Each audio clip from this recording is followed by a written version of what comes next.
listen, is it starts with people doing stuff to animals when it's cruel and it's things of this nature.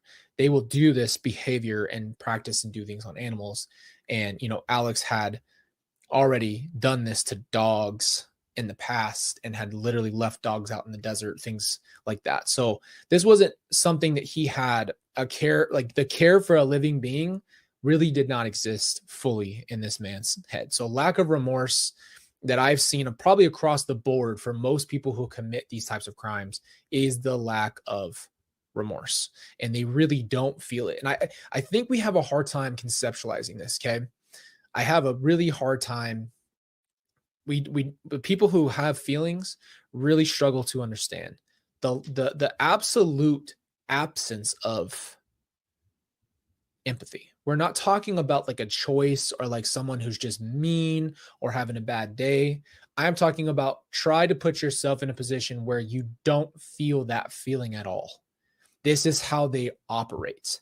This is how these people who have this lack of empathy have. They don't care at all. It doesn't cross their mind twice. They don't lose sleep. I have to bring it up because this is the number one sign to me of the lack of empathy. And this is very hard and graphic in this sense. I'm not going to say the stuff, but we're going to talk about what happened. After Alex did what he did to my family, the first thing he did is go eat food. And then he went and watched stuff. I mean, he went and immediately pleasured himself right after doing it. I mean, it's as sick as it gets. It's as disgusting as it gets. And it shows you where his mind was. He did not feel a thing. He went to go have food and do that afterwards. After doing that, right? Something to where almost any other human being would literally be unable to even do. He did what he did. Exactly, Tess. And this is why we're talking about this. This is a human being who did not feel anything, right?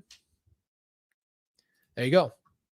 You need to understand, this is why we're hitting on this so hard. People who show this tendency, they genuinely are not, that's not crossing their minds.